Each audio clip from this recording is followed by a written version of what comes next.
Hey guys, it's Joel with Interactive Trader. I'm not in the office today, but given what's going on in the markets, I thought I'd drop you a quick line and talk about what I'm seeing in the markets today. Obviously, it's a big down day today, and we're still riding this roller coaster that we jumped on a couple of weeks ago. A few things that really do stand out to me. The first is the Russell 2000. If you look at the Russell 2000, we've broken a major support level there. We're at lows that we haven't seen since the beginning of 2019. That concerns me quite a bit because that's a major support level on the Russell that it looks like we might be breaking today. So I'm watching that one really closely. Looking at the large cap indexes, the S&P and the NASDAQ, we're not hitting the same lows that we were last week.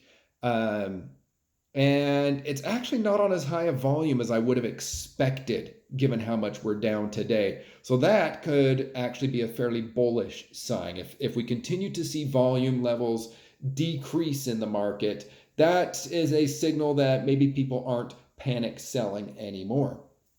What I would love to see on the S&P and on the Nasdaq, I'd actually love to see a double bottom type pattern, see if something forms kind of like we had in 2015 and then again in the beginning of 2016. I would love to see that. Of course, I'm not going to trade in anticipation of that. I'll wait until the pattern plays out to see if that actually does happen, especially with the Russell breaking support because that's a big concern. I'm definitely being cautious there.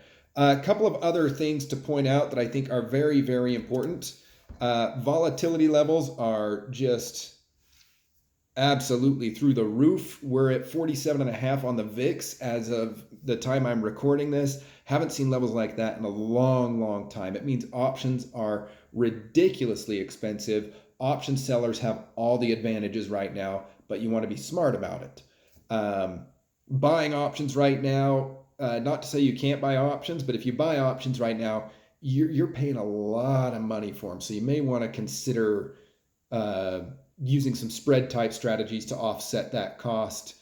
Um, and maybe doing some really far out of the money verticals and things like that to try and take advantage of the volatility if you're not afraid of movement going too far. It's not a bad strategy at this point. That's really what we're watching in the market. It seems like it all hinging on exactly how much damage the coronavirus is going to cause, economically speaking.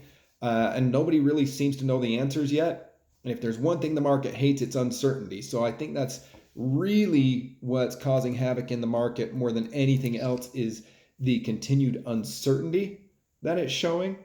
Guys, always remember you don't have to be trading too. That's another thing that you can do right now. There's nothing wrong with just sitting in cash every now and then, especially as a short-term trader. Well, guys, whatever you're doing, please stay within your rules, stay safe out there, have fun, and go make some money.